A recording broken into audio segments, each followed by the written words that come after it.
بسم الله الرحمن الرحيم. إن الحمد لله نحمده ونستعينه ونستغفره ونعوذ بالله من شرور أنفسنا ومن سيئات أعمالنا، من يهديه الله فلا مضل له ومن يضلل فلا هادي له، وأشهد أن لا إله إلا الله وحده لا شريك له، وأشهد أن محمدا عبده ورسوله صلى الله عليه وعلى آله وصحبه أجمعين. يا أيها الذين آمنوا اتقوا الله حق تقاته ولا تموتن إلا وأنتم مسلمون.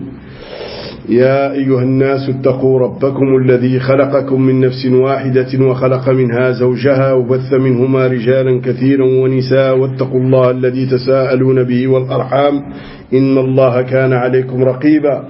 يا أيها الذين آمنوا اتقوا الله وقولوا قولا سديدا يصلح لكم أعمالكم ويغفر لكم ذنوبكم، ومن يطع الله ورسوله فقد فاز فوزا عظيما.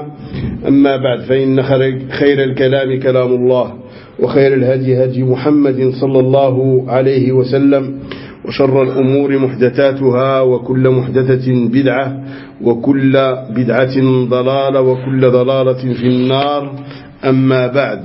Chers auditeurs et chères auditrices, notre rendez-vous hebdomadaire sur cette radio Mirat al-Anbiya, cette radio Salafi, qu'Allah subhanahu wa ta'ala récompense les fondateurs de cette radio et les raffirme dans sa religion.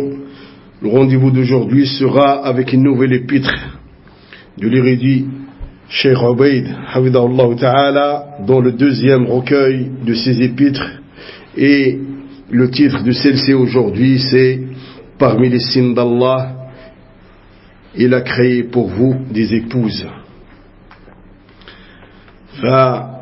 فموضوع رسالة الشيخ رحمه الله وحفظه ومتع به وعافاه وشافاه: ومن آياته أن خلق لكم من أنفسكم أزواجا. يقول حفظه الله: ثم أما بعد، فإن موضوع الكلمة هو من الأهمية بمكان، وكيف لا يكون كذلك، والآية التي هي عنوان الكلمة قد ذكرها الحق سبحانه وتعالى ضمن 5 آيات أو 6 آيات من سورة الروم، وقد ضمنها سبحانه وتعالى جملة من الأدلة على كمال غناه وكمال قدرته وعظيم سلطانه.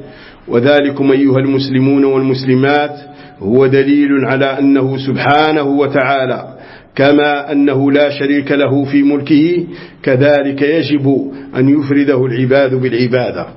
Il dit Hafidahullah ta'ala après Khutbat al-Haja: ceci dit, le sujet de cette conférence est d'une grande importance, et ça ne peut pas être autrement, puisque le verset qui est le titre de cette conférence, Allah subhanahu wa ta'ala a cité ce verset au milieu de 5 autres versets ou 6 dans Surat al-Rum, dans laquelle il est contenu un certain nombre de preuves qui prouvent que les trésors d'Allah subhanahu wa ta'ala sont immenses et qui n'ont pas d'égal, et qui prouvent aussi la grande puissance d'Allah subhanahu wa ta'ala, et qui prouve aussi l'immensité de son pouvoir et de sa puissance.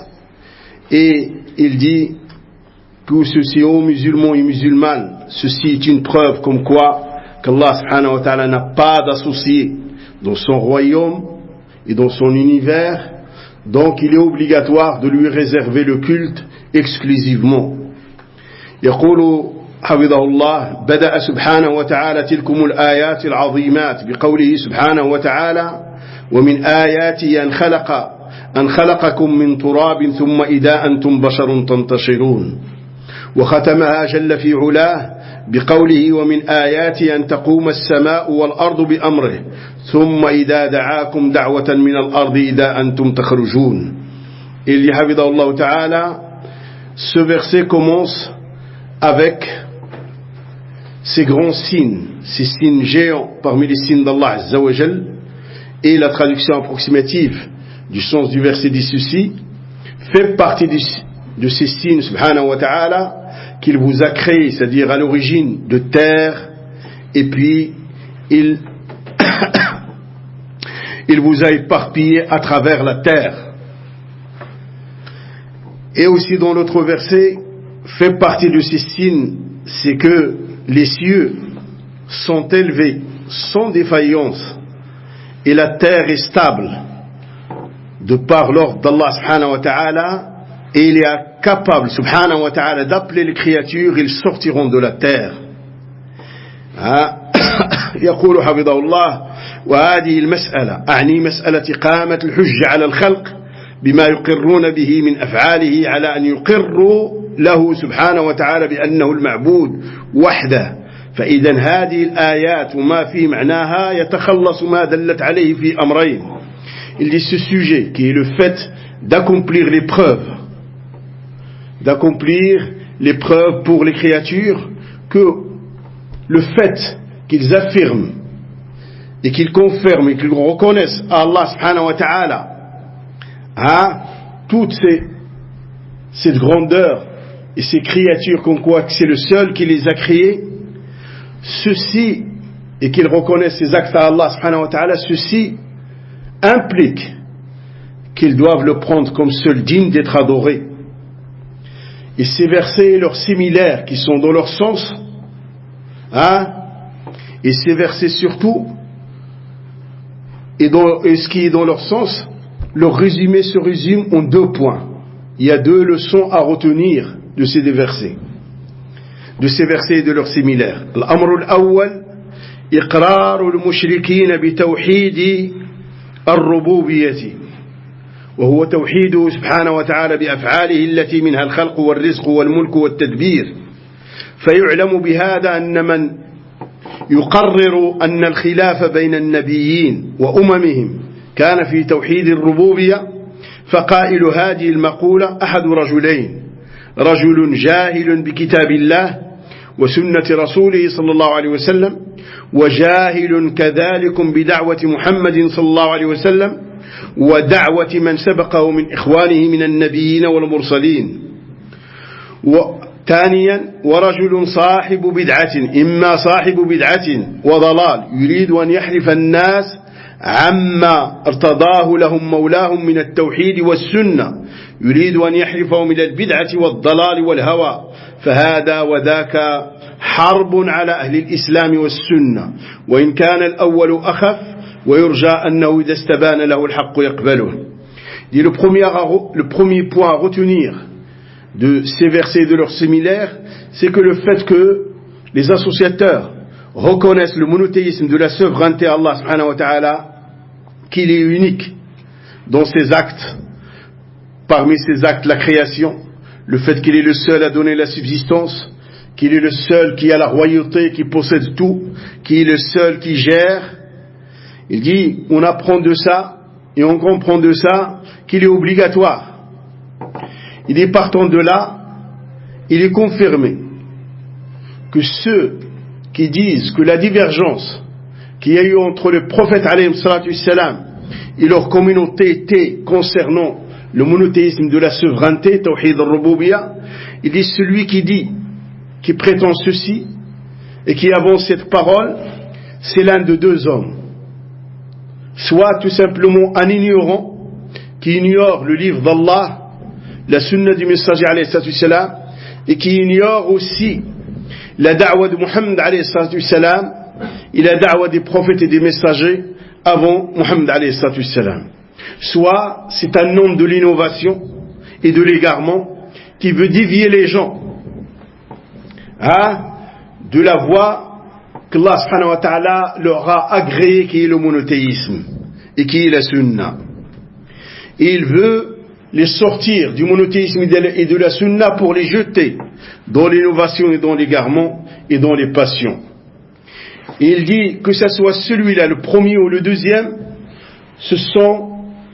il déclare, ces deux-là déclarent la guerre aux gens de l'islam et à la sunna. Ce sont des combattants qui combattent contre l'islam, contre les gens de l'islam et contre la sunna et les gens de la sunna.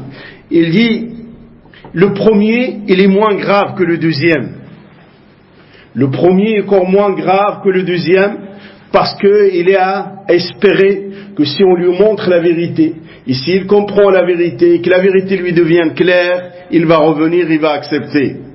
يقول وأما الآخر وهو الثاني فليس فيه حول ولا قوة ومن يهتدي منهم بعد أن تستبين له سبيل المؤمنين قليل وقليل جدا لأنهم قد غلبت عليهم الشقوة واستحوذت على قلوبهم الشبهة فرضوا أن يسلكوا سبيلا غير سبيل المؤمنين. Dit compte dernier, le deuxième, ceux-là, on ne peut rien pour eux. Celui qui se guide parmi eux et que la voie des croyants lui apparaît clairement, ce sont peu parmi eux qui sont guidés. Vraiment peu parmi eux qui sont guidés. Parce que ils ont été vaincus par leur passion. Et les ambiguïtés se sont accaparées de leur cœur et de leur situation. Et ils ont accepté de prendre un autre chemin que le chemin des croyants. Qui sont ceux-là? L'homme de la bid'a, celui qui appelle vers la bid'a. Amma le novice. Hada, c'est autre chose. Il faut agir avec lui, lui montrer le chemin et ainsi de suite. S'il accepte, alhamdoulilah, s'il s'entête et après il devient sectaire, là, il est comme les autres. Mais là, il s'agit de ceux qui appellent à cette bid'a et qui appellent à leur bid'a.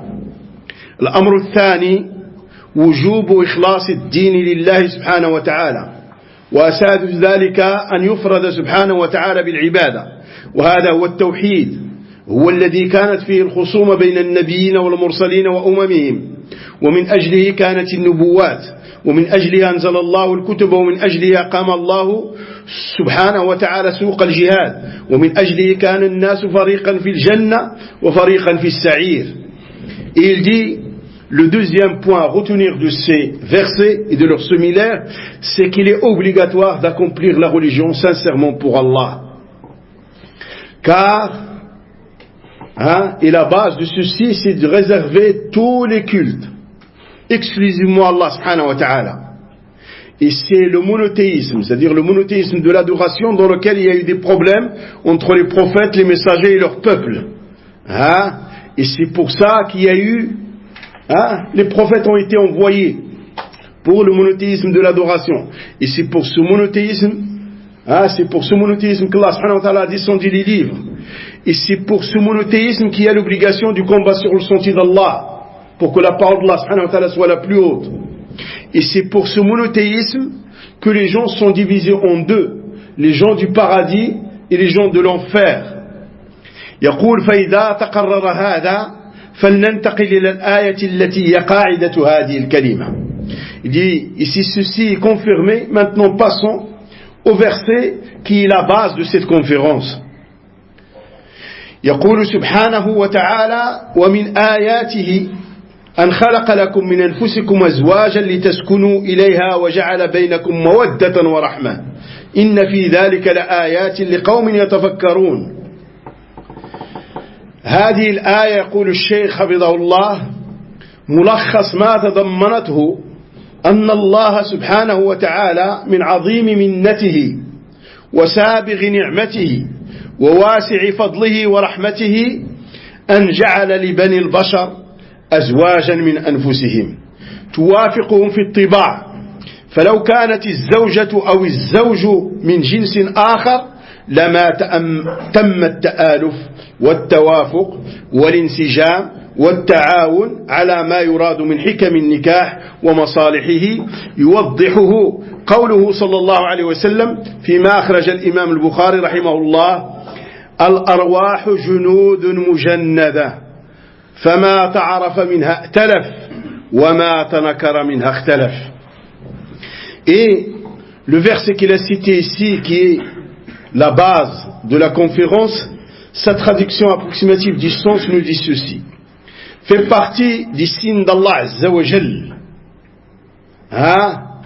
qui prouve la grandeur d'Allah subhanahu wa ta'ala, c'est qu'il a créé de vous-même vos épouses, des épouses, pour que vous y trouviez et vous trouvez avec l'apaisement et la quiétude. Et il a instauré entre vous, il vous a lié d'amour et de clémence. Il a instauré l'amour entre les deux époux ainsi que la clémence. Et dans ceci, il y a un signe pour des gens qui y méditent.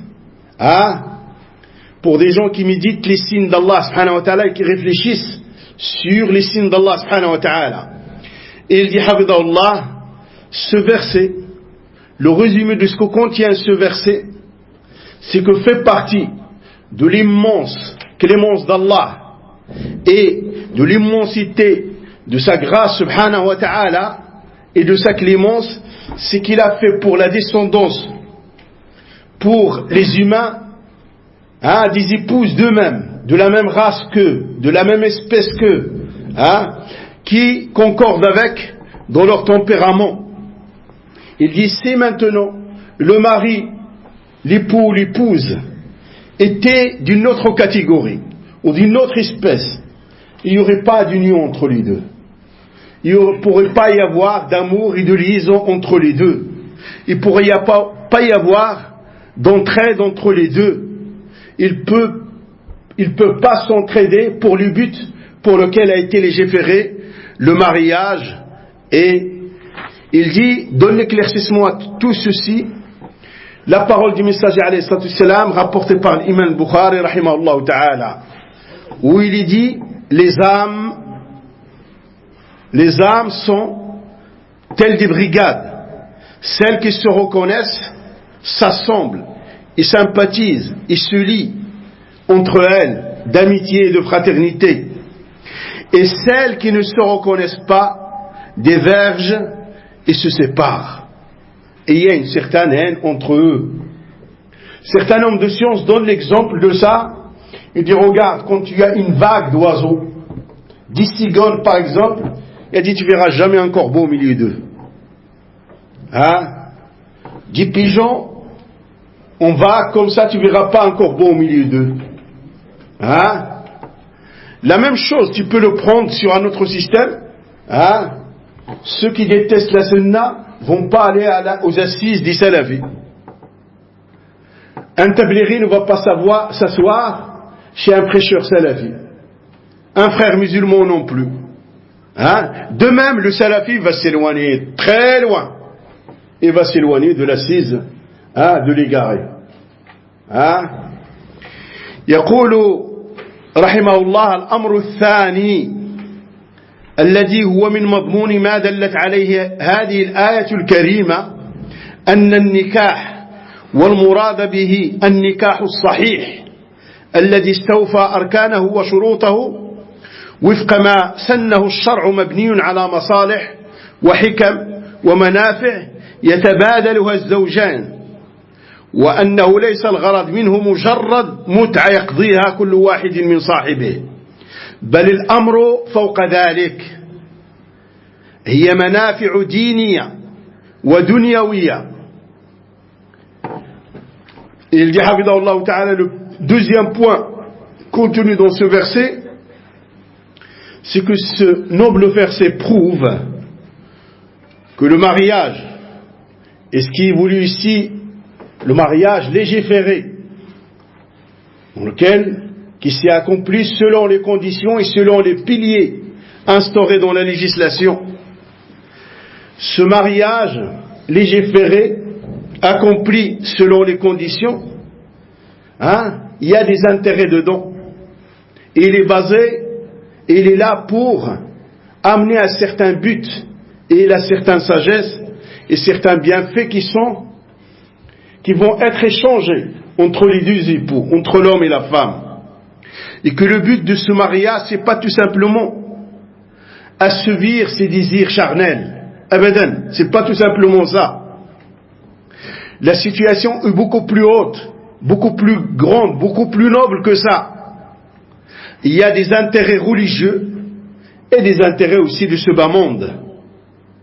يقول رحمه الله ألم تسمعوا أيها المسلمون والمسلمات إلى مولاكم سبحانه وتعالى إذ يقول لتسكنوا إليها وجعل بينكم مودة ورحمة فالسكنى سكنى كل من الزوجين إلى صاحبه التي هي الاستقرار وطمأنينة القلب وانشراح الصدر مع ما يسود بينهما من التآلف والتعاون والبر بر كل منهما بصاحبه وإلفه وأنسه به كل ذلك وغيره مما جاءت به النصوص يؤكد ما أسلفناه من أنه ليس المراد من الزواج ومجرد قضاء الشهوة قضاء الوتر.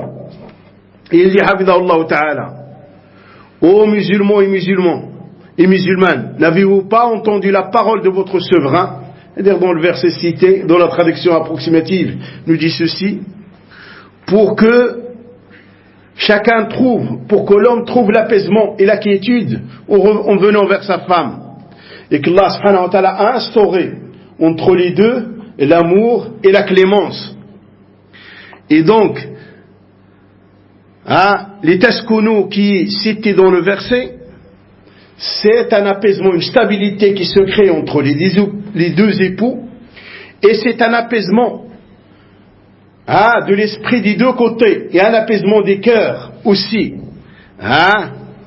et une certaine largesse qui s'instaure entre les deux pour qu'ils vivent ensemble, ils vivent dans une tranquillité, dans un apaisement, et tout ceci implique la fraternité, le bien qui va être échangé entre les deux, le fait de s'entraider sur le bien.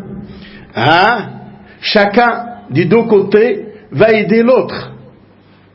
Et chacun de son côté va aimer l'autre. Et les deux vont trouver une certaine ambiance, une certaine harmonie de vivre ensemble. Et tout ceci et autre chose encore, qui sont le but du mariage, sont stipulés dans beaucoup de textes.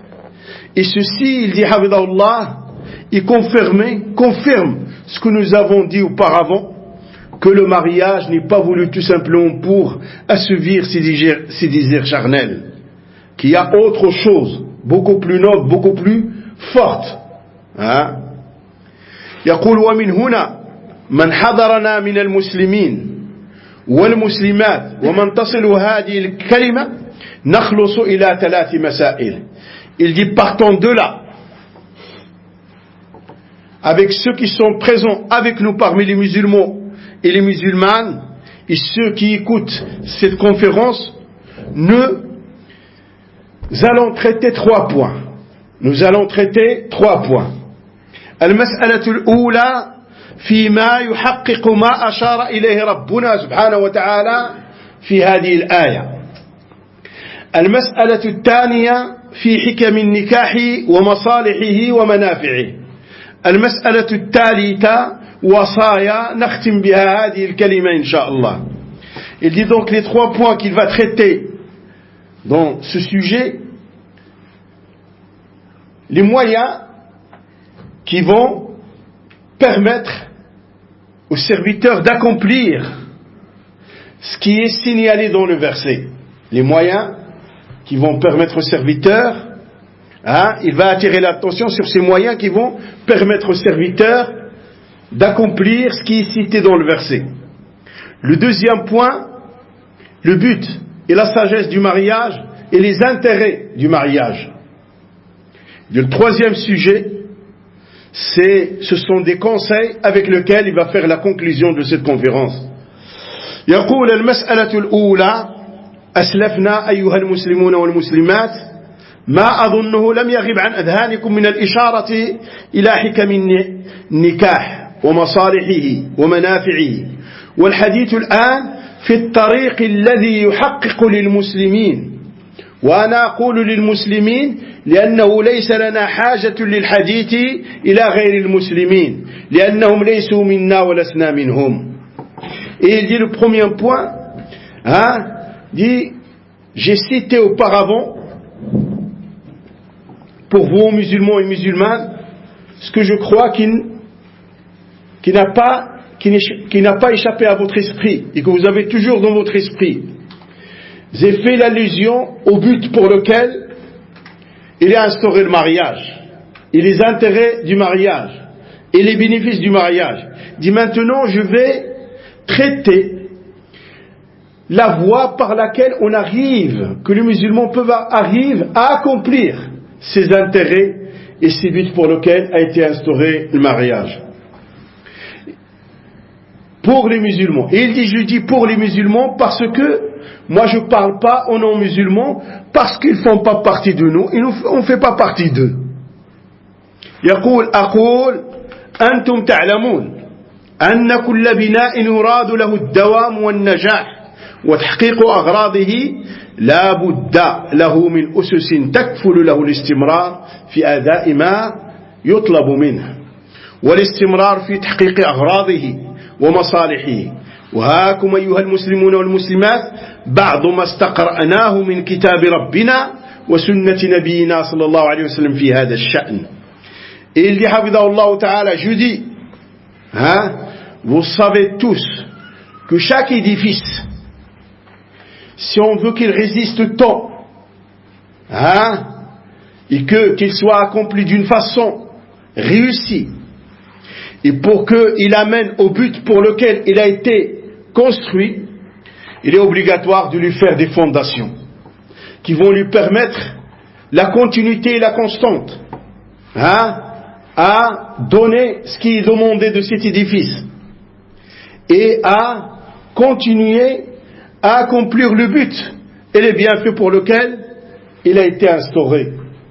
Et il dit, voici pour vous, musulmans et musulmans, certaines choses que nous avons lues dans le livre d'Allah et dans la sunna de notre prophète concernant ce point, c'est-à-dire concernant le mariage. Et comment arriver à accomplir les choses qui sont citées dans le verset, qui sont la quiétude, la clémence et l'amour et ainsi de suite. Être dans une vie apaisée. يقول الطريق الأول حسن الاختيار. وكيف يكون حسن الاختيار؟ وأظنكم تعلمون أن هذا الباب مرده إلى الزوجين. أما الرجل فهو كفيل نفسه، وأما المرأة فينوب عنها وليها وهو المسؤول عنها في الدنيا والآخرة.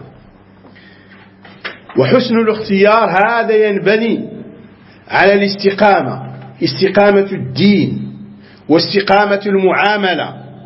قال صلى الله عليه وسلم فيما أخرج ابن ماجه والترمذي وغيره: إذا أتاكم من ترضون دينه وخلقه فزوجوه إلا تفعلوا تكن فتنة في الأرض وفساد عريض. وفي رواية كبير والحديث حسن بمجموع طرقه. Et il dit Hafidahullah, le premier moyen pour arriver à accomplir les buts du mariage et profiter comme il se doit de son mariage, c'est le bon choix. Et comment se fait le bon choix?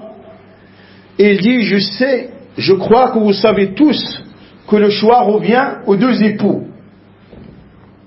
L'homme, il est responsable de lui-même. Quant à la femme, il est représenté par son wali, c'est-à-dire son tuteur, son responsable. Il est responsable d'elle dans ce bas monde et dans le delà. Et il dit le bon choix se fait de par la droiture dans la religion. C'est-à-dire le choix doit se faire. La personne doit choisir quelqu'un qui est droit dans sa religion. L'homme ou la femme. Et qui est droit et qui est bon dans son comportement. Pourquoi il cite le hadith du messager alayhi salatu wassalam, qui est rapporté par Ibn Majah, par Tirmidhi, par d'autres. Rasul sallallahu alayhi wa sallam a dit, quand vient vers vous, c'est-à-dire pour demander votre fille au mariage, quand vient vers vous, se présente à vous quelqu'un dont vous agréez la religion et le comportement. Mariez-le. Car si vous ne le faites pas, vous allez créer la fitna sur terre. Et un grand mal. Dans une version, un mal très large. Et dans une autre version, un très grand mal. C'est celui qui est bien dans sa religion et qui est bien dans son comportement, il est refusé, ça sera source de sédition et de fitna sur terre. Et pas la moindre des fitna. Le Rasul sallallahu alayhi wa sallam a dit énorme, grande, large. يقول والذي يتأمل هذا الحديث يظهر له أنه يجب أن يتوفر في الخاطب أمران أحدهما أن يكون مرضي الدين والآخر أن يكون مرضي الخلق. Et il dit, celui qui médite ce hadith, il apparaît clairement dans ce hadith que celui qui vient demander la fille au mariage, il doit avoir ces deux conditions. Sa religion soit agréée, c'est-à-dire il soit sur une bonne religion, et dans une droiture dans sa religion, et sur la sunna, et qu'en même temps, la deuxième condition, c'est qu'il soit d'un bon comportement. Parce que la bonne religiosité et le fait de se cramponner à la sunna, on dit que quoi? Le bon comportement, ils vont de pair. Et tu vois que beaucoup de pères et beaucoup de responsables ne font pas attention à ça. Des fois même, jusque le jeune garçon, il a la carte séjour, il a la carte jaune, de résidence en Europe ou autre. Khlas, il donne la fille, il va aller vivre une vie meilleure, de confort. Et l'autre, il va voir la fortune ou le rang social et autres. Alors que le Rasul sallallahu alayhi wa sallam a parlé de la droiture dans la religion et la droiture dans le comportement. Digne du comportement de sa religion et digne dans sa religion. يقول والحكمة في ذلك أنه بالرضا عنه في دينه يحسن ما بينه وما بين ربه والرضا عنه في خلقه يحسن المعاملة مع غيره وأقرب من يحسن معه المعاملة بعد الوالدين زوجه. يوضح هذا قول الحسن البصري رحمه الله وقد سأله رجل أزوج ابنتي بمن؟ قال بمن يتقي الله فإنه إن أحبها أكرمها وإن سخطها لم يظلمها أخرجه ابن أبي الدنيا في كتابه النفقة على العيال. Et le but et la sagesse de tout ça, le but et la sagesse du fait qu'il faut prendre celui qui est bien dans sa religion, c'est que celui-là, sa relation va être bonne avec celui qui l'a créé, subhanahu wa ta'ala.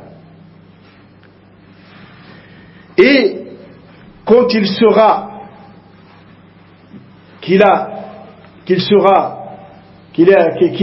a un bon comportement aussi, et un comportement qui est agréé, sa relation aussi va être très bonne avec ceux qui sont proches de lui. D'abord en premier lieu ses parents, et après sa femme. Nous donne des éclaircissements sur ça la parole de Hassan al-Basri rahimahullah, rapportée par Ibn Abi Dunya dans son livre La dépense pour les enfants. Un homme demanda à Hassan rahmatullah alayh, je marie ma fille à qui? Et il lui a dit, tu maries ta fille avec celui qui préserve les droits d'Allah, at-taqi, c'est-à-dire celui qui met en application les ordres d'Allah en espérant la récompense min Allah avec preuve, et qui s'abstient de ce que Allah subhanahu wa ta'ala a interdit avec preuve en ayant peur du châtiment d'Allah. Et il lui dit pourquoi? Parce que s'il l'aime, il va l'honorer. S'il aime ta fille, il va l'honorer. Et si maintenant c'est le contraire, il l'aime pas, il ne sera pas injuste avec elle. Parce que cet taqwa va l'empêcher d'être injuste avec elle. يقول الشيخ أقول صدق رضي الله عنه فإنه باستقراء الحوادث الزوجية التي خربت بها البيوت تبين أن سبب ذلك خلل في الاختيار، إما أن الرجل ليس مرضي الدين، ومن أساء فيما بينه وبين ربه فلا يتورع أن يسيء فيما بينه وبين عباد الله، بل إساءته مع أقرب الناس إليه أكثر، أو أنه غير مرضي الخلق فهو سيء المعاملة. هذا في جانب الرجل، فماذا في جانب المرأة؟ Et il dit Hafidahullah, je dis qu'il a dit vrai, c'est-à-dire que le Hassan al-Basri a dit vrai, que Allah subhanahu wa ta'ala l'a gré. Car en passant dans l'esprit et en analysant les problèmes conjugaux, et tu sais très bien les problèmes conjugaux qu'entendent les hommes de science, hein?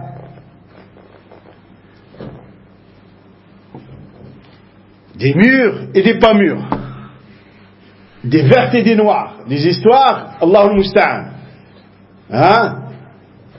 Et il dit de par l'analyse des problèmes conjugaux qui ont détruit les foyers, il apparaît que l'une des causes, c'est les lacunes qu'il y a eu dans le choix. Les lacunes qui est le mauvais choix. Soit que l'homme n'est pas bon dans sa religion, et sa religion n'est pas bonne. Hein? C'est-à-dire que dans sa pratique de sa religion, lui, il n'est pas bon.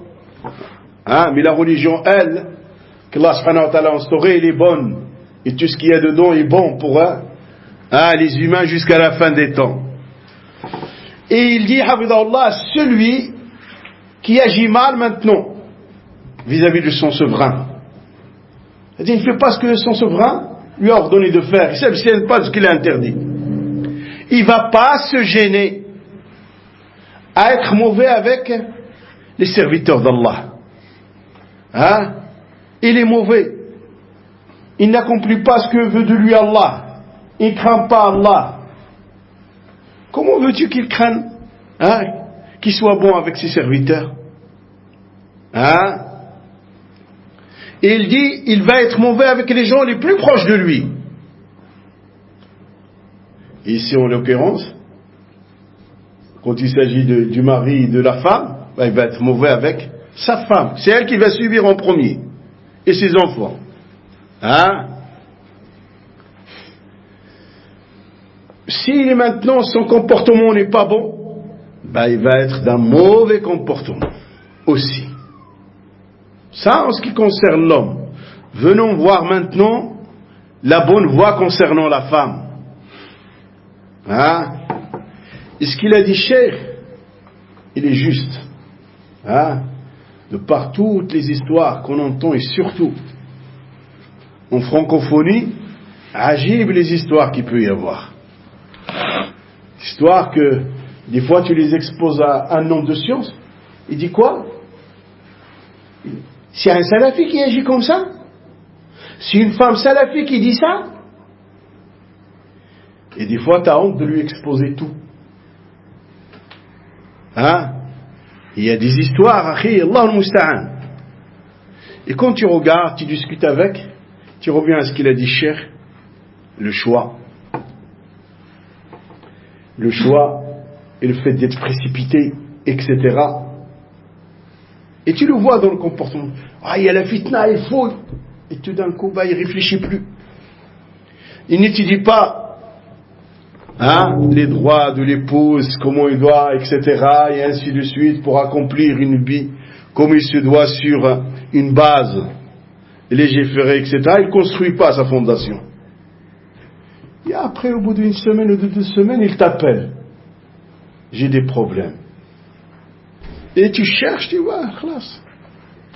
Qu'est-ce que veux-tu faire? Hein? Et des fois, quand tu exposes, t'as honte de les exposer des fois. À un homme de science. Hein? Allah al-Musta'an. يقول فماذا في جانب المرأة؟ قل هاكم البيان أيها المسلمون ممن جعله الله معدنا للبيان. قال صلى الله عليه وسلم: تنكح المرأة ل4: لمالها ولحسبها ولجمالها ولدينها فاظفر بذات الدين تربت يداك. فاظفر بذات الدين تربت يداك. Il dit voici l'éclaircissement aux musulmans. Et l'éclaircissement vous vient de celui qui est la source de l'éclaircissement, qui est le messager d'Allah, sallallahu alayhi wa sallam, qui a dit on se marie avec la femme pour 4 choses. Sa fortune, pour sa descendance, et sa descendance qui correspond aussi au rang social, à son arbre généalogique et ainsi de suite. Et pour sa beauté, et pour sa religion. Et quand il est arrivé à la 4e, il a dit pour sa religion, et prends celle qui a la religion, tu vas gagner. Prends celle qui a la religion, tu vas gagner. يقول فانظر هذه الوصية الجامعة ممن أتاه الله جوامع الكلم أعني محمدا صلى الله عليه وسلم فإنه ضمن هذه الوصية شيئين. Et il dit regarde maintenant ce conseil qui est la synthèse du conseil et qui vient de celui à qui Allah subhanahu wa ta'ala a donné la synthèse de la parole. C'est-à-dire peu de paroles desquelles sortent beaucoup de règles. Il veut dire par là Muhammad alayhi salatu wassalam. Et il a mis dans ce conseil 2 points, 2 choses. أحدهما الإخبار عن واقع الرجال وما من أجله يرغبون في النساء وهي المال والجمال والحسب والدين. Il dit premièrement, le premier mot qui sort de ce hadith, c'est que Allah subhanahu wa ta'ala, c'est que le Rasul sallallahu alayhi wa sallam nous annonce la situation des hommes et pourquoi ils sont attirés vers les femmes et qui veulent épouser une femme. Et qu'est-ce qui les fait pousser et leur donne envie de se marier avec telle femme?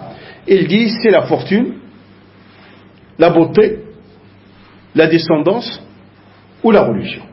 4. يقول وثانيا الحض على الجملة الأخيرة وذلكم والله أعلم لأنه يقل من يتفطن إليها ويعيرها الاهتمام فاظفر بذات الدين تربت يداك.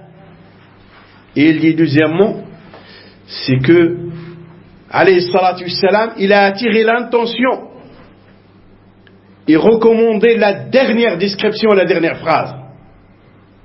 Il dit il a attiré l'intention sur cette dernière phrase parce que des cheikhs, et selon Allah subhanahu wa ta'ala sait, peu de gens font attention à ça. Et peu de gens donnent l'importance à cela. Et c'est quoi cette dernière phrase? Prends celle qui a la religion, tu vas gagner. يقول فإذا انضمت هذه إلى ما هو مثلها في الرضا بدينه وخلقه سعدت الحياة الزوجية وأدت أغراضها ومنافعها التي أناطها بها الشارع فإن ذات الدين تعين زوجها إذا عجز وتذكره إذا نسيه وتفطنه وتنبه إذا غفل بل هي مظنة إلى أن تقف معه في أفراحه وفي أفراحه تسر لسروره وتفرح لفرحه كما أنها تتألم لآلامه. Et il dit Hafidahullah Ta'ala, quand ce qui est cité, les 2 points qui sont cités dans le hadith sont rajoutés à leur similaire qui est la religion agréée de l'homme et le bon comportement, la vie de ce couple va être dans le bonheur. La vie conjugale va être dans un apaisement et dans un bonheur.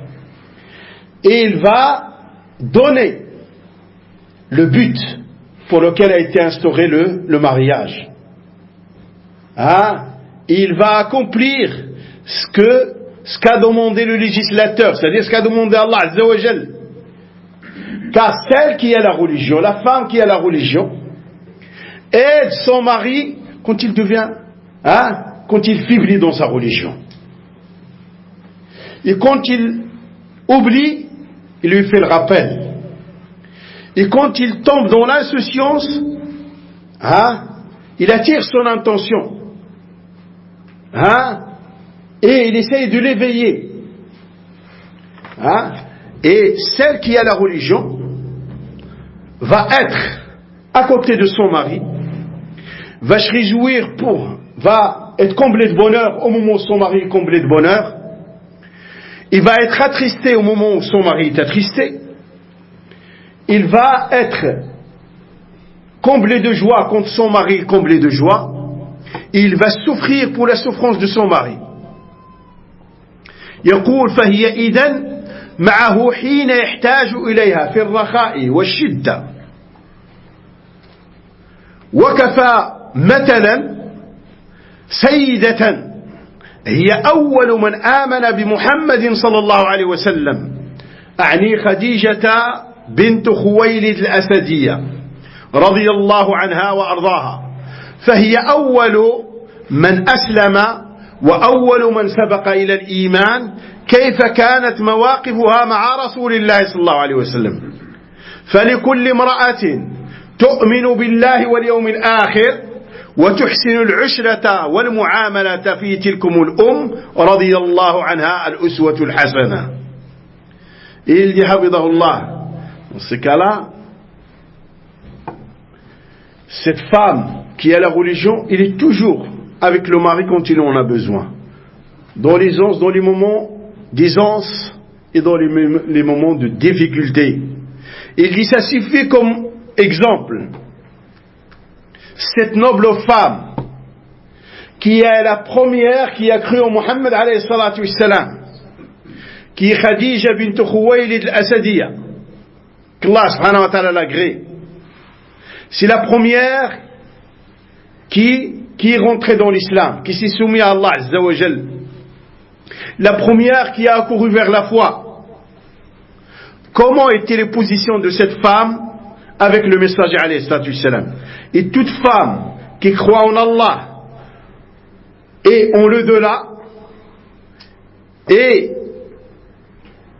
qui est digne d'un bon comportement avec son mari, et là le meilleur des exemples dans cette noble mère qui est Ummuna Khadija radiyallahu anha wa ardaha. يقول الطريق الثاني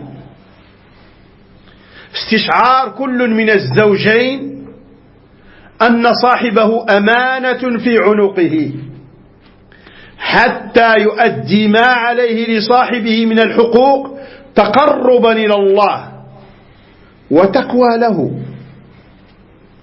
قال عز وجل ولهن مثل الذي عليهن بالمعروف وللرجال عليهن درجة. Le deuxième moyen pour arriver au noble but du mariage, c'est que les deux époux, les deux, doivent être conscients du dépôt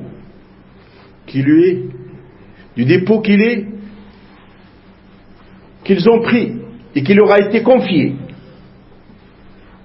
Et chacun doit s'acquitter du dépôt vis-à-vis de l'autre. S'ils sont conscients de la valeur du dépôt et de l'importance du dépôt, ça veut dire que chacun va s'acquitter du droit de l'autre. Il va le faire de sorte qu'en accomplissant les droits, il les fait pour se rapprocher d'Allah. Et il les fait dans une sincérité qui va le rapprocher d'Allah. Et il le fait en préservant, en accomplissant le taqwa, en préservant les droits d'Allah et en s'abstenant de ce qu'Allah subhanahu wa ta'ala a interdit. Et il a cité le verset dans lequel il est dit: les femmes ont des droits comme les hommes, comme ils ont des devoirs. Et les droits des femmes selon les coutumes en vigueur qui sont conformes à la législation. Et les hommes ont un degré de plus, de par l'autorité que Allah subhanahu wa ta'ala leur a donnée et de par la responsabilité qui leur incombe. وقال صلى الله عليه وسلم والرجل راع في أهل بيته وهو مسؤول عن رعيته والمرأة راعية في بيت زوجها وماله ومسؤولة عن رعيتها كلكم راع وكلكم مسؤول عن رعيته أخرجه البخاري رحمه الله.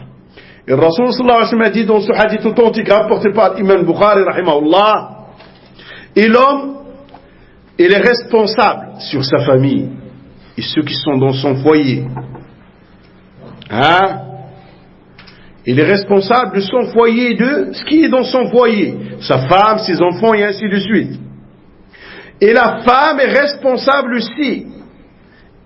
Comme l'homme est berger responsable, la femme et les bergères est responsable aussi dans le foyer de son mari et concernant la fortune de son mari, elle est responsable de son troupeau elle aussi.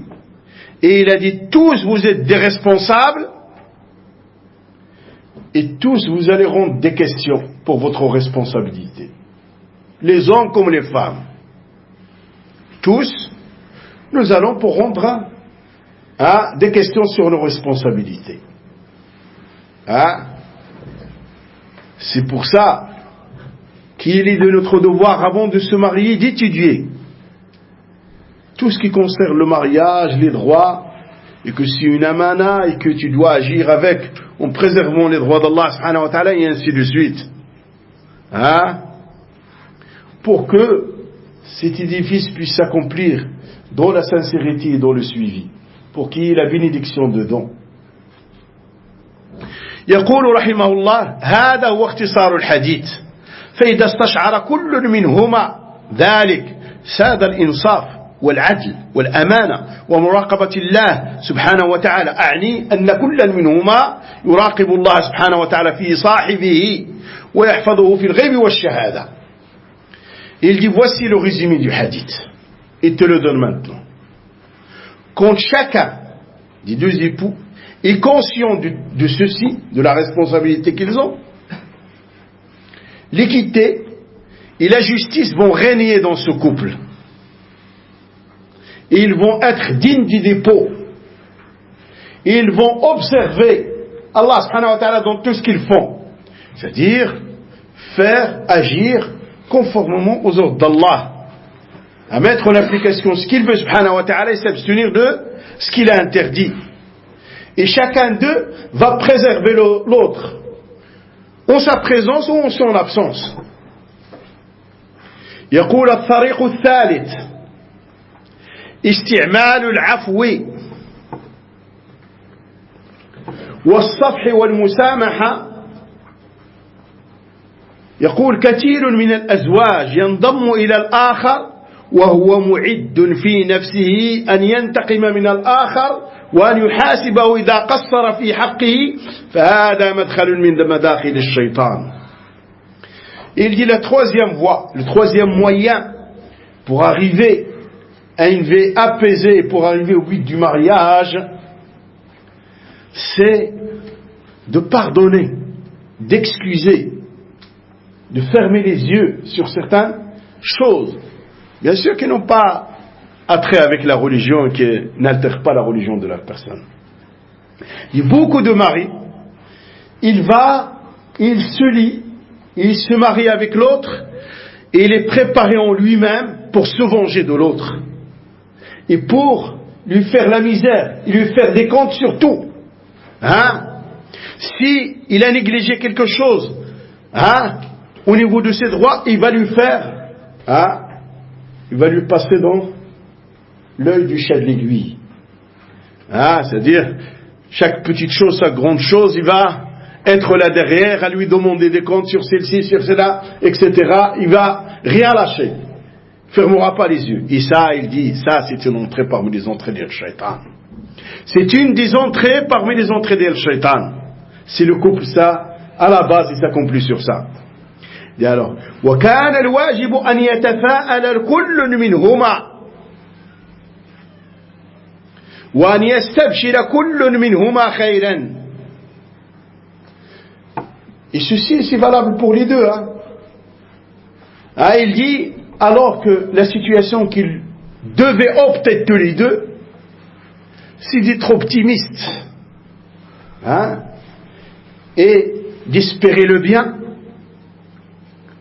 Chacun de l'autre, les deux côtés, ils espèrent.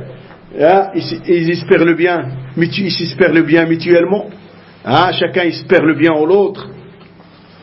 يقول فإذا قصر أحد الزوجين في حق الآخر فينبغي لصاحب الحق أن يعامله بالصبر وسعة الصدر. Il dit quand maintenant l'un des époux a été négligent sur le droit de l'autre, il faut qu'il se comporte avec lui avec patience. Il faut qu'il endure et qu'il se comporte avec lui avec une largesse d'esprit. يقول ولا مانع أن يناقش صاحبه باللين والرفق والحسنى، فقد يكون تقصيره هذا منشأه الغفلة أو النسيان أو الجهل، فيفيء إلى رشده ويؤدي ما كان قصر فيه، أو يتبين عجزه فيرحمه الآخر ويسامحه، وله عند الله سبحانه وتعالى خير الخلف، فمن ترك شيئا لله عوضه الله خيرا منه.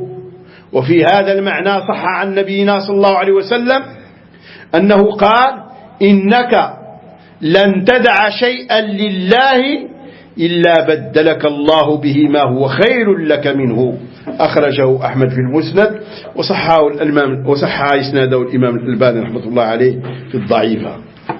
Il dit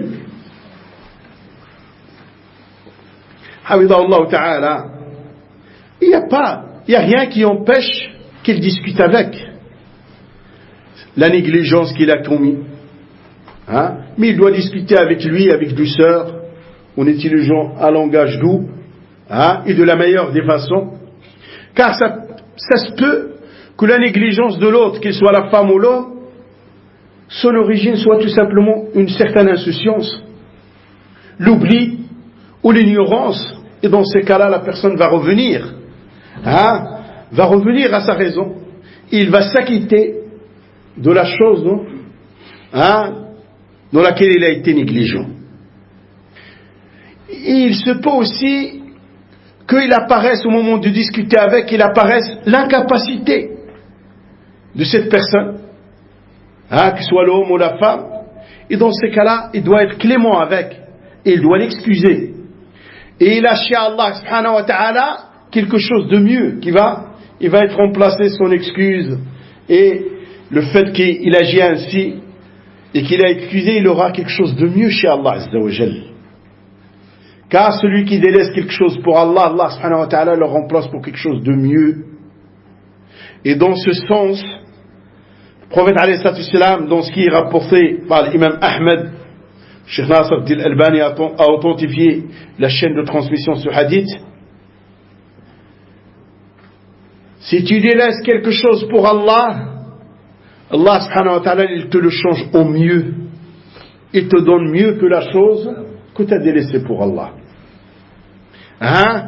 يقول وبهذا تكون منهما إن شاء الله تطبيق للآية الكريمة وقل لعبادي يقول التي هي أحسن إن الشيطان ينزغ بينهم إن الشيطان كان للإنسان عدوا مبينا. Il dit ainsi, de leur part, ils vont mettre en application ce noble verset. Et ce qui est contenu dans ce noble verset, dans la traduction approximative, nous dit ceci: dis-leur, c'est-à-dire dis-leur et à Muhammad, dis-leur, ô mes serviteurs, dis à mes serviteurs de dire la bonne parole, de s'adresser de la meilleure des façons et de parler de la meilleure des façons. Car Shaitan fait tout pour créer des problèmes entre eux. Car Shaitan fait tout pour créer des problèmes entre eux. Et Shaitan, il est pour l'être humain un ennemi déclaré. Et un grand ennemi et un ennemi déclaré pour l'être humain. يقول الطريق الرابع طريق القوامة والرئاسة فيجب على المرأة أن ترى الرجل وهذا حكم الله أن ترى أنه القيم على البيت كله عليها وعلى أولادها وبناتها.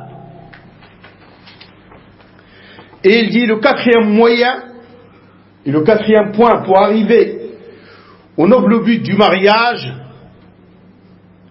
il dit c'est la femme doit reconnaître l'autorité du mari et la responsabilité du mari, obligatoire pour elle, qui reconnaisse l'autorité de son mari. Et ça, c'est le jugement d'Allah. Et la femme doit l'accepter, que c'est lui, que c'est l'homme qui a l'autorité et qui a la responsabilité sur le foyer. أن ترى أنه القيم على البيت كله عليها وعلى أولادها وبناتها وأن المسؤولية الأولى عليه ويجب عليه هو أن يستشعر عظم هذه المسؤولية. Et la femme doit voir, il doit avoir tout le temps présent dans son esprit que l'autorité et la responsabilité revient à l'homme sur tout le foyer. La concernant elle en tant que son épouse et concernant ses filles et ses enfants. Et que la grande responsabilité, la première responsabilité revient à l'homme.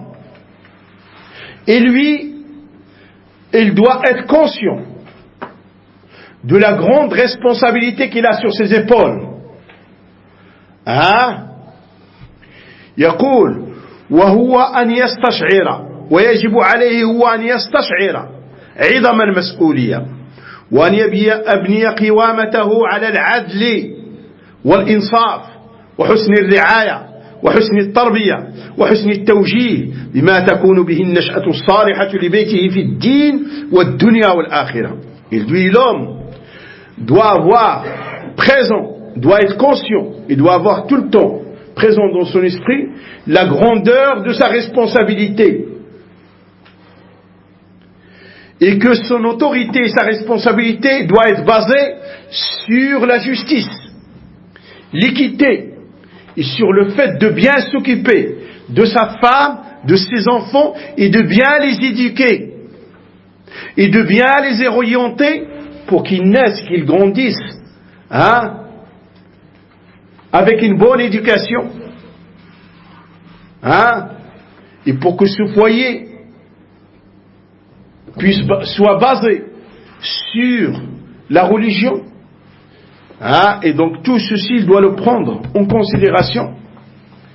Tout ce qu'il fait, l'éducation doit leur donner une éducation qui va faire le bien de leur bas monde et de leur au-delà. Une éducation qui est basée sur la religion. Et tout ceci est une responsabilité énorme qu'il faut garder dans son esprit. Et il faut en être conscient. Parce que comme il est passé dans le hadith, demain, Allah subhanahu wa ta'ala, il nous posera des questions.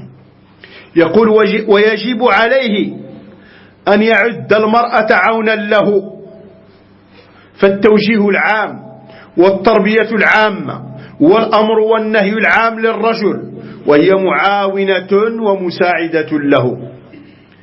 Il est obligatoire aussi que l'homme considère la femme comme une aide pour lui.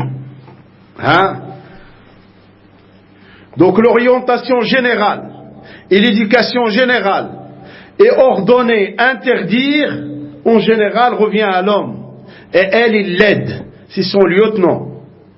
C'est son suppliant qui l'aide dans cette tâche. يقول وعبارة لعلها أخصر الرجل في التكاليف والكسب عليه ما كان خارج البيت يهيئه ويوفره بالحلال وهي عليها ما داخل البيت فإذا قامت المرأة بما عليها من حق التعاون مع الرجل فيما يصلح البيت ويقيمه على ما يحبه الله سبحانه وتعالى من أمور الدين والدنيا فلتستبشر خيرا. قال صلى الله عليه وسلم: إذا صلت المرأة خمسها وصامت شهرها وأطاعت بعلها وحفظت فرجها قيل لها ادخلي من أي أبواب الجنة شئت. أخرجه أحمد رحمة الله عليه وهو في صحيح الجامع للشيخ ناصر الدين الألباني رحمه الله تعالى.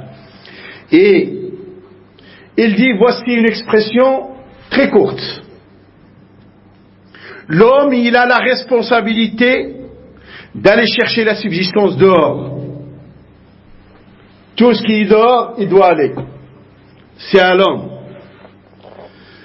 Il doit ramener d'une façon halal tout ce qui est nécessaire à l'intérieur du foyer. Elle, la femme à l'intérieur de la maison, il a la responsabilité à l'intérieur de sa maison. Et quand la femme accomplit ce droit qui est le fait d'aider son mari et de s'entraider avec son mari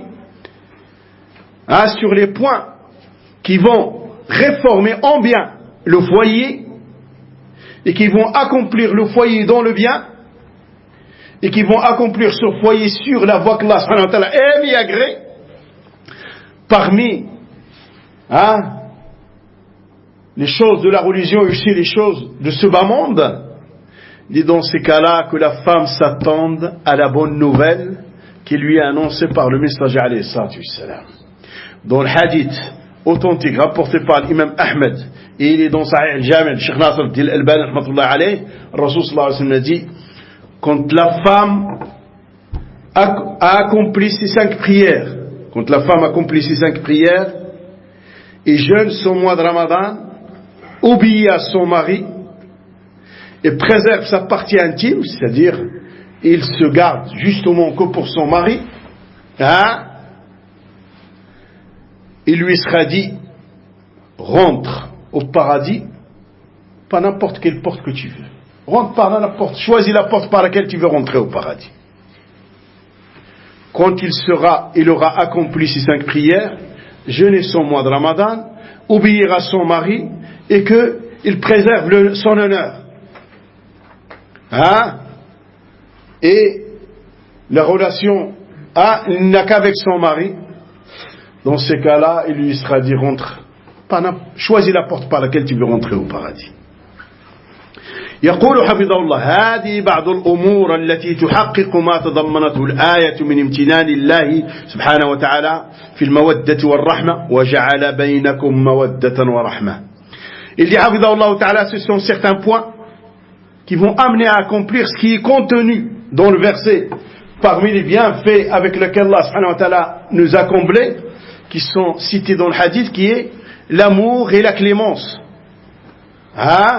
Il est dit dans le verset, dans la traduction Allah subhanahu wa ta'ala, dans la traduction du sens du verset, Allah a instauré le mariage pour de nobles buts. Allah a instauré la clémence et l'amour entre vous. Al-Mas'alatu al-Thaniya, le deuxième sujet traité par Cheikh, vient de terminer le premier sujet, dans lequel il a cité les voies par lesquelles on arrive à accomplir les nobles buts du mariage. Maintenant, le deuxième point, le deuxième sujet. Al-Mas'alatu al-Thaniya fima awda'ahu Allah subhanahu wa ta'ala ما أودعه الله سبحانه وتعالى النكاح من حكم ومنافع. قال صلى الله عليه وسلم: يا معشر الشباب من استطاع منكم الباءة فليتزوج فإنه أغض للبصر وأحسن للفرج ومن لم يستطع فعليه بالصوم فإنه له وجاء. Et le deuxième point, c'est, il nous montre dedans le deuxième sujet, c'est que Allah subhanahu wa ta'ala a instauré le mariage pour de nobles buts et pour de nobles intérêts. il cite le hadith du prophète alayhi salatu wassalam, rapporté par l'imam Bukhari, aux jeunes, s'adressant aux jeunes, celui qui a les moyens et les capacités de se marier, qu'il se marie, parce que c'est mieux pour préserver sa vue. C'est-à-dire, avec sa vue, il ne va pas la jeter dans le haram. Et c'est mieux pour préserver ses parties intimes. Et celui qui ne peut pas, n'a pas les moyens et la possibilité de se marier, qu'il jeûne, car le jeûne est une citadelle de protection pour lui. Est une protection. يقول فهذا الحديث أيها المسلمون والمسلمات تضمن أمرين من أوامر النبي صلى الله عليه وسلم. Ce hadith du prophète alayhi salatu wassalam aux musulmans et musulmanes contient deux ordres du prophète alayhi salatu wassalam.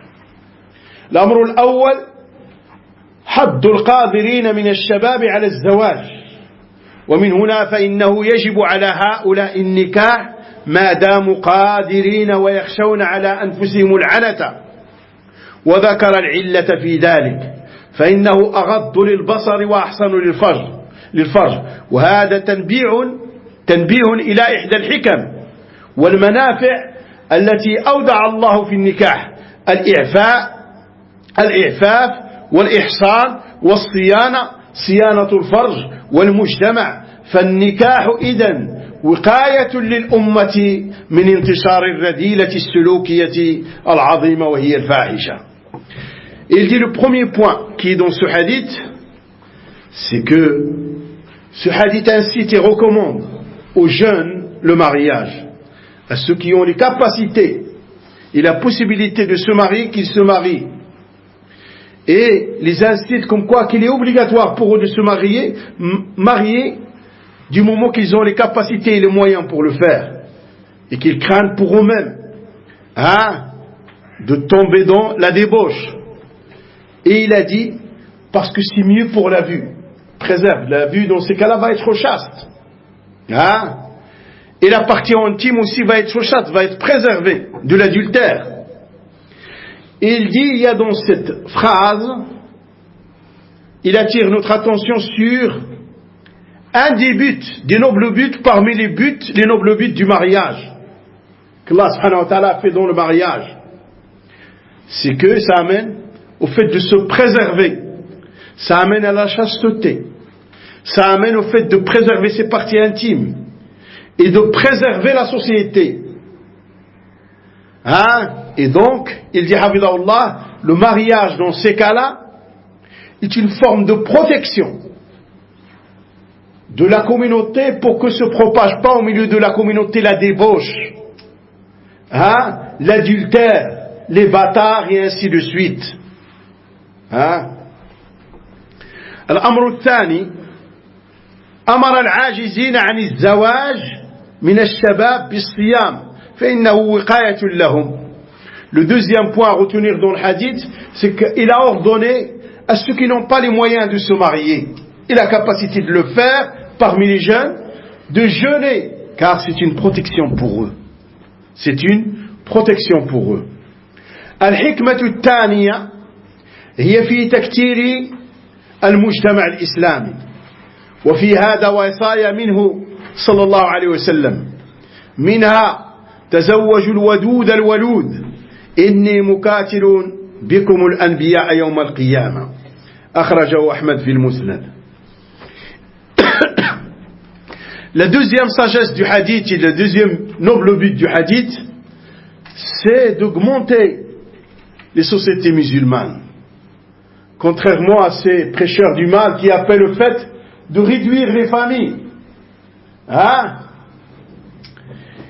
Et ça fait partie des conseils et des ordres du prophète alayhi salatu wassalam. Rasul sallallahu alayhi wa sallam a dit, mariez-vous à celle qui aime, et celle qui est fertile, c'est-à-dire qui donne beaucoup d'enfants. Il dit, parce que vous allez être ma fierté devant les autres prophètes le jour de la résurrection. Et le hadith il est rapporté par l'imam Ahmed. Et ceci est une réplique à ces prêcheurs du mal qui veulent que les musulmans réduisent leur naissance. وفي رواية مكاتل بكم الأمم. Dans une autre version que je veux avoir le plus de nombre devant les autres communautés du jour de la résurrection. قد يقول قائل تعرف الودود بذكرها الحسن لكن كيف تعرف الولود. Il dit, quelqu'un peut dire le wadoud, celle qui aime, il est connu par ce que l'on sait de bien d'elle. Comment reconnaître maintenant la fertile, celle qui va donner beaucoup d'enfants? يقول نقول معرفة ذلك بمعرفة قريباتها من النساء. هذا معروف عند الناس.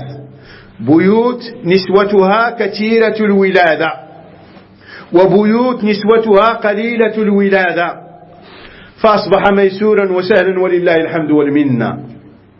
Il dit, comment connaître celle qui va être fertile, qui va donner beaucoup d'enfants? Celui, il dit, en connaissant, en regardant ses proches. Les proches, sa mère, sa tante, ses sœurs, et ainsi de suite. Et ceci est connu maintenant chez les gens.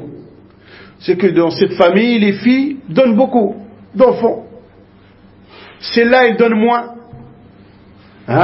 Et ainsi de suite. Et ceci, c'est quelque chose de facile. Et la louange est à Allah Azza wa Jal. يقول المسألة الثالثة, le troisième sujet, هذه بعض المصالح بالإضافة إلى ما تقدم في الآية. فماذا من الوصايا؟ يقول الوصية الأولى الوصية العامة لأولياء الأمور وللنساء بتخفيف المهر فإنه مما كانت به العنوسة في البيوت هو سبب فيها وعزوف أو عجز كثير من الناس عن الزواج وربما ذهب بعضهم إلى خارج البلاد فوقع في شراك أسر فاسدة والسبب في ذلك هو غلاء المهور ويشتد الأمر إذا انضمت إليه التكاليف الأخرى من الأثاث والوليمة والعدالة فلو كان هذا مكرم لكان الأسبق إليه رسول الله صلى الله عليه وسلم فكان صلى الله عليه وسلم يصدق نساءه ويطلب صداقا على بناته في حدود 400 درهم إلى 500 درهم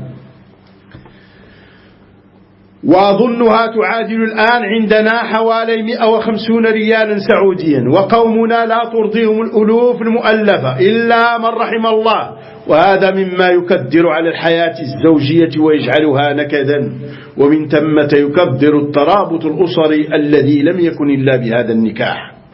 Il dit, maintenant passons au troisième sujet. Il a dit, je viens de citer certains intérêts, certains buts du mariage, maintenant qui sont cités dans le verset. Et maintenant voyons les recommandations. La première recommandation, c'est une recommandation générale aux pères et aux responsables des femmes et des sœurs pour ne pas demander des fortes dots, car la demande de fortes dots et de dots très élevées ont causé le fait qu'il y a beaucoup de femmes qui sont célibataires. L'une des causes c'est ceci, et que beaucoup de jeunes n'arrivent pas à se marier parce que on leur demande une somme trop élevée pour la dot. Et donc, ils ne se marient pas. Il dit, en parlant de ce qui se passe dans la société saoudienne, et peut-être parmi eux vont aller à l'extérieur de l'Arabie saoudite, ils vont se marier, peut-être ils vont tomber dans des mauvaises familles. Il dit, la cause de ceci, c'est la hausse. C'est que les dots qui sont demandées sont très élevées. Il dit, la situation devient encore plus difficile quand se rajoute à ça toutes les dépenses qui vont en découler pour la fête du mariage. Et tout ce qu'il faut acheter comme matériel, comme appareil ménager, comme salon, et ainsi de suite. Il dit, si ceci était bien, et si ceci c'était un honneur, le premier qui l'aurait fait, c'est le messager d'Allah, alayhi salatu wassalam.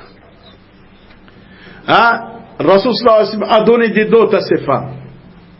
Et il a pris des dots il a demandé des dots concernant ses filles. Aux alentours de entre 400 et 500 dirhams de l'époque.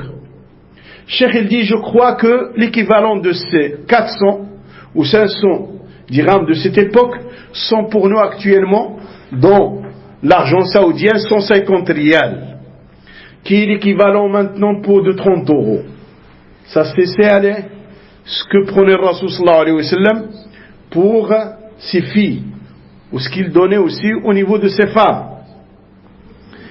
Il dit, alors que le similaire maintenant, ça leur suffit pas 10 millions et 10 millions, ça leur suffit pas, sauf ce que Allah subhanahu wa ta'ala a comblé de sa sainte miséricorde, qui restent dans le raisonnable et qui accomplissent pour leurs filles la sunna et qui cherchent l'aisance pour le futur couple.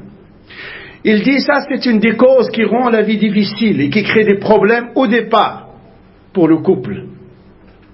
Et partant de là, ça va créer aussi des problèmes au niveau de la relation familiale des deux familles, parce que ces deux familles qui vont être la famille du garçon et la famille de la fille, partant de là, quand les charges sont difficiles, vont être, dès que ça va démarrer, ça va être une source de problème entre les deux familles, qui sont liées par le mariage de l'un des leurs avec l'autre famille. يقول الوصية الثانية وصية عظيمة وفي الحقيقة ينفر منها كثير من الناس لكن الواجب على كل مسلم ومسلمة أن يقبل حكم الله سبحانه وتعالى وأن يعتقد أنه حق وإن لم يمكنه تطبيق هذا الحكم فإن أمكنه أن يستجيب له قولا وفعلا فهو المطلوب وإلا فليستجيب له بالاعتقاد الصادق أن ما حكم الله به في هذه المسألة حق وهذه الوصية هي في الحقيقة الوصية بالتعدد ونحن نوصي بهذا أولا لأن الله سبحانه وتعالى بدأ به فهو الأصل قال تعالى فانكحوا ما طاب لكم من النساء مثنى وثلاث ورباع فإن خفتم ألا تعدلوا فواحدة. Et il dit Abidallah Ta'ala, le deuxième conseil que je prodigue est un noble conseil, est un grand conseil.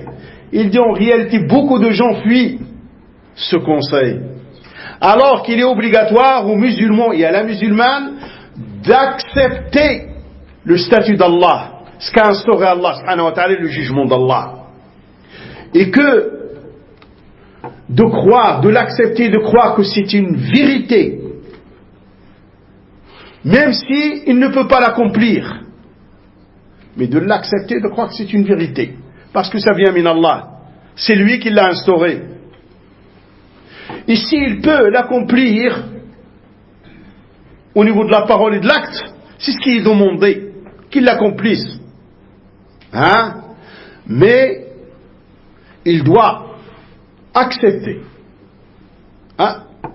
cette chose et croire en la véracité de cette chose, car c'est un jugement parmi les jugements d'Allah subhanahu wa ta'ala à ce niveau-là, et c'est une vérité.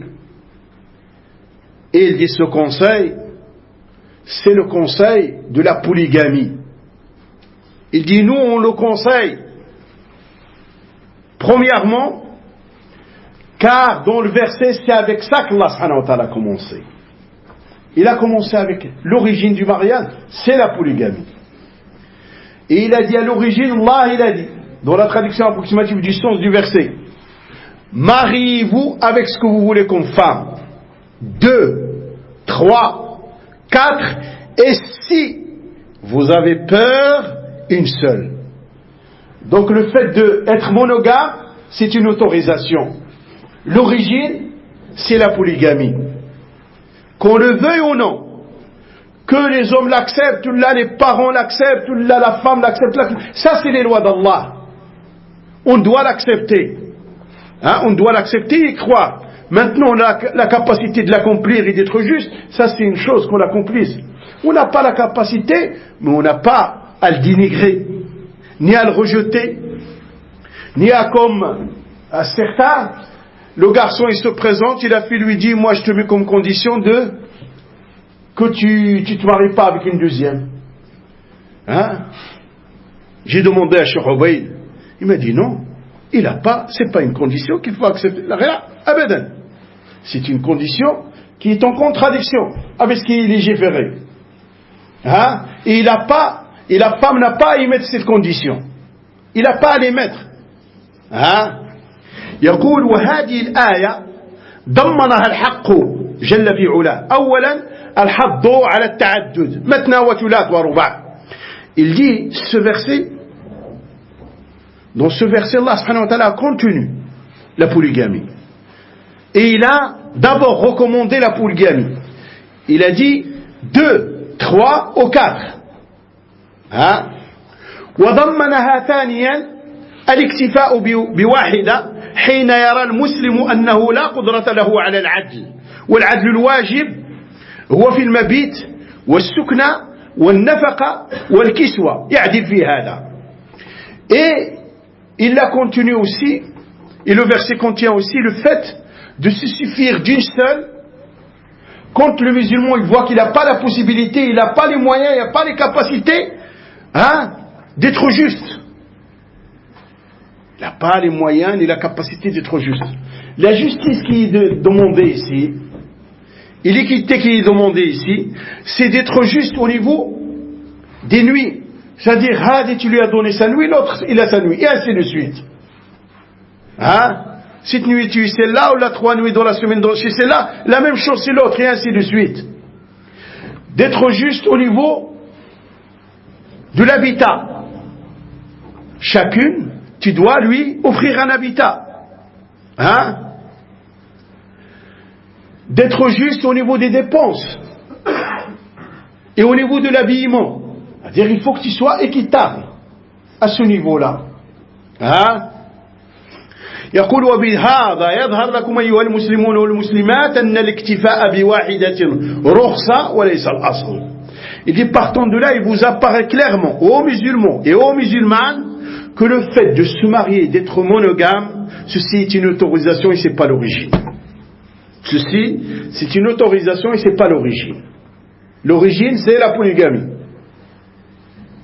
يقول ثانيا أن كثيرا من البيوت تمتلئ بالنساء العوانس ومنشأ هذا أمور منها أن بعض النساء لا تحب أن تكون الثانية أو الثالثة أو الرابعة تختار أن تكون عزباء عنوسة ولو فات عليها كما يقولون قطار الزواج لو بلغت 50 سنة في ذلك الوقت لا ينظر فيها أحد إلا إذا هيأ الله لها رجلا عمره 60 سنة أو 70 سنة ولهذا فإن الخطاب الذين قد أتوا أهلها يعزفون عنها فلانة ترد ولا تقبل لماذا لا تحب التعدد.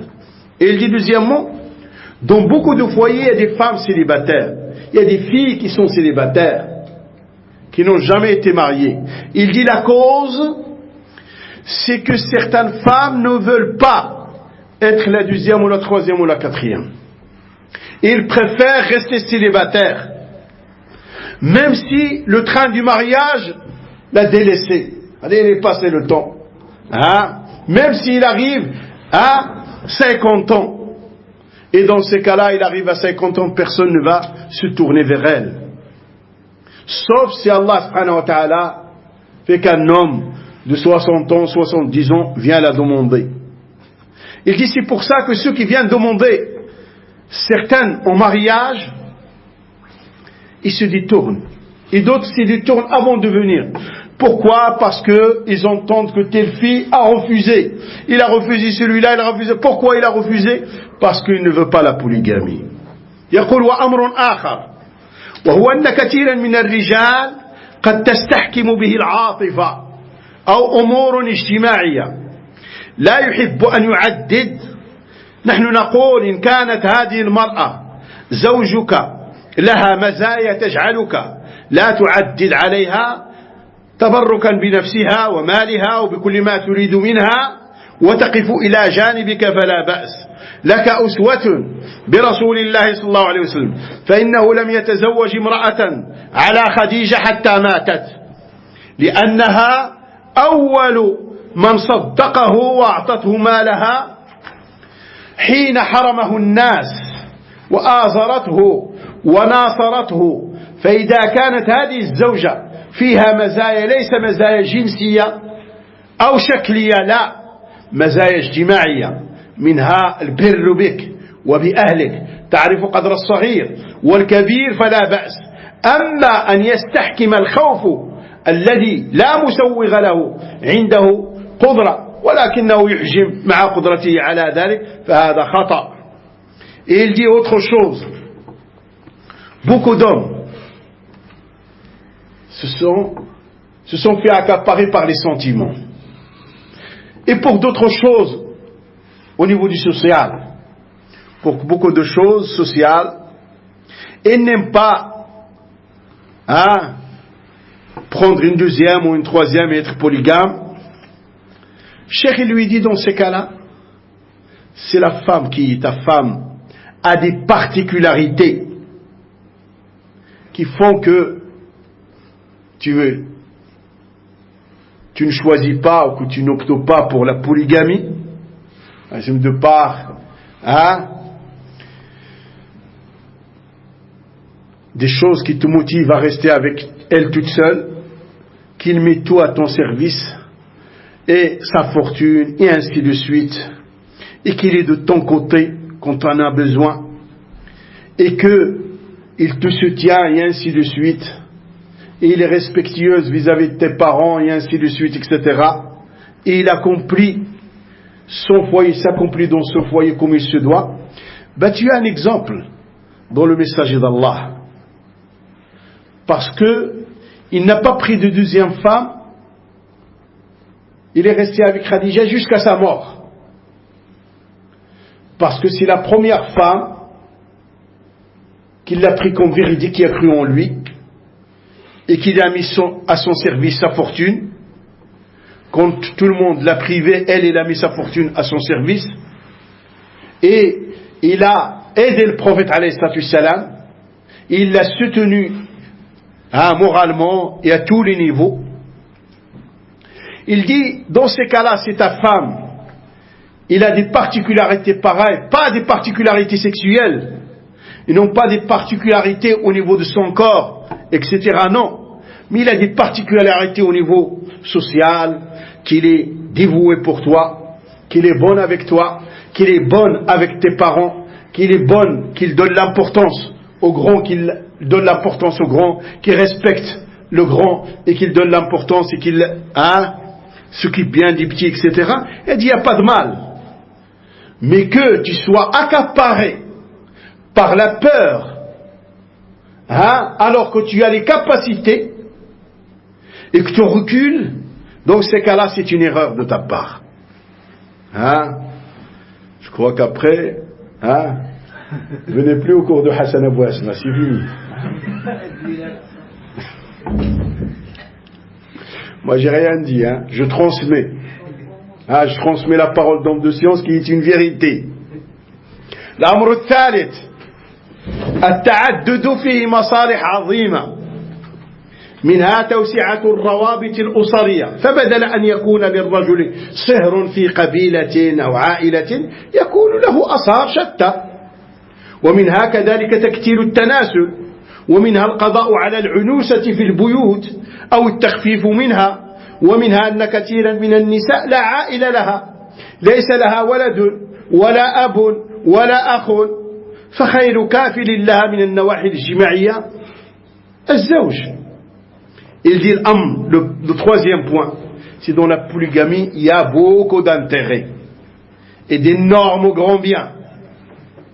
C'est que ça va élargir les relations familiales. Au lieu que l'homme, il a juste une seule belle famille dans telle tribu, il a plusieurs belles familles. Et il y a aussi dedans, un des grands bienfaits, c'est l'augmentation de la communauté et des enfants. Et il y a aussi le fait d'exterminer ou de terminer, au moins de diminuer le célibat chez les femmes ou de l'alléger. Et il dit aussi qu'il y a beaucoup de femmes qui n'ont personne pour s'occuper d'elles. Ni enfants, ni père, ni frère. Et le meilleur qui va s'occuper d'elles au niveau de la situation sociale, c'est le mari. Nous avons déjà des listes de sœurs qui sont avec nos enfants, il n'y a personne avec elles. Les sœurs, c'est la vie. Et qui acceptent la polygamie. Et il y a Allah al-Musta'an. Ils ont commencé à sortir. Je vous l'ai dit, ça y est. فإذا تقدم لك أيتها المسلمة من يرتضى دينه وخلقه فنصيحتنا لك أن تقبليه ولا ترديه وإن كنت الرابعة فهو خير لك وقد كان نسوة رسول الله صلى الله عليه وسلم يوم توفي عنهن وهن 9 ربما يجتمعن جميعهن في بيت صاحبة الليلة حتى يأتي رسول الله صلى الله عليه وسلم ويكون الاستئناس ثم تنصرف كل منهن إلى بيتها أخرجه مسلم. Et il dit Hafidahullah en s'adressant aux sœurs, aux musulmanes, quand vient te demander en mariage quelqu'un dont la religion est bonne et dont le comportement est bon, mon conseil pour toi c'est que tu l'acceptes et tu ne le refuses pas, même si tu vas être la 4e, elle est mieux pour toi. Les femmes du prophète alayhi salatu wassalam, quand il est mort alayhi salatu wassalam, il a laissé 9 qu'Allah subhanahu wa ta'ala les agrée toutes. Des fois ils se réunissaient dans la pièce de celle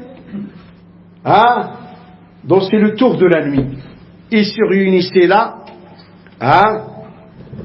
passant la soirée entre elles, dans une ambiance fraternelle, jusqu'à l'arrivée du messager alayhi salatu wassalam. Après, chacune d'elles va rejoindre sa pièce. يقول حفظه الله فهل تستطيعن يا مسلمات أن تفعلن هذا اليوم.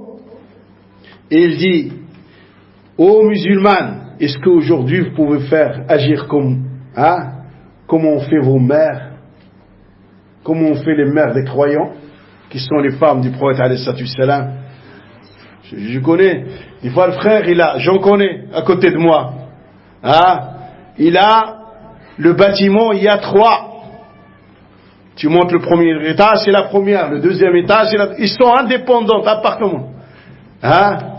Et c'est la guéguerre. On regarde les femmes du prophète alayhi salatu wassalam, ce sont eux. Le pieux prédécesseur aussi. Ils font partie de celles que nous devons suivre et que nos femmes doivent prendre comme modèle. يقول إن كثيرا من النسوة حينما يتزوج زوجها أخرى فإن تطيش وتشتط ويستبد بها الأمر إلى العداوة والبغض فهذا حرام يا أمة الله. كون المرأة لا تحب أن يتزوج زوجها أخرى هذه فطرة فهي تغار، ولكن يجب عليها أولا أن تقبل حكم الله ولا تتنكر لحكم الله سبحانه وتعالى، وإلا كانت آثمة وعاصية لله ولرسوله صلى الله عليه وسلم. ثانيا لا يحل لها أن تغتنم هذا وتتخذه فرصة لأذية زوجها في نفسه أو ماله بأن تبدر في ماله أو تؤذيه في بيته كلما دخل عليها أو خرج أو أن تدعو عليه. والله لا يستجيب دعاءها، والله لا يستجيب دعاءها، فهي الظالمة وهي الآثمة، فدعاؤها عليه بأن لا يوفقه الله وإلى آخره هذا من الإثم، ولا يستجيب الله دعوة كان فيها إثم أو قطيعة رحم. كما لا يحل لها أن تستعدي عليه السفهاء وأهل الطيش من أهلها وأهله.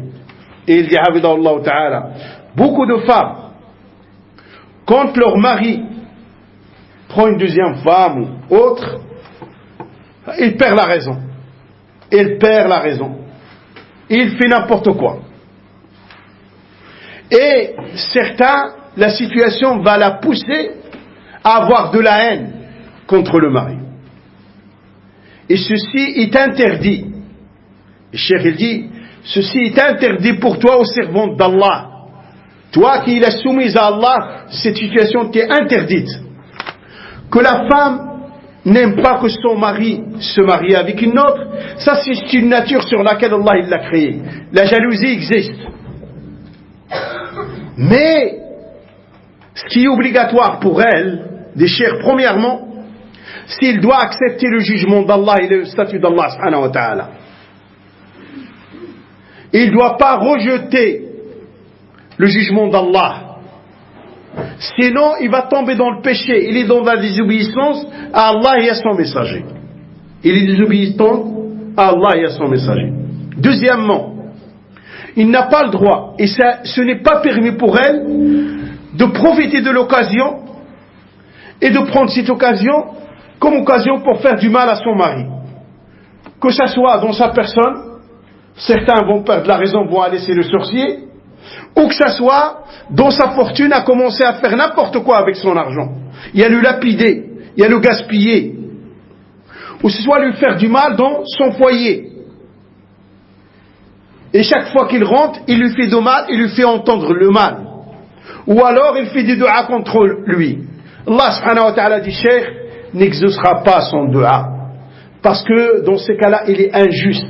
Et il est dans le péché. Et son du'a, que Allah subhanahu wa ta'ala lui donne pas la réussite ou quoi que ce soit, bah ça fait partie de l'injustice. Et que c'est un péché qu'il commet. Hein? Et Allah subhanahu wa ta'ala n'exaucera pas un du'a dans lequel il y a le mal. Il y a un du'a dans lequel il y a le fait de couper la relation familiale. Comme il n'est pas permis à la femme d'exciter et de remonter contre son mari les insensés de sa famille à elle et les insensés de la famille de son mari. Hein? Il n'a pas le droit. Hein? يقول وبهذا القدر نكتفي من الحديث. Il dit cela, nous arrêtons la discussion et la conférence.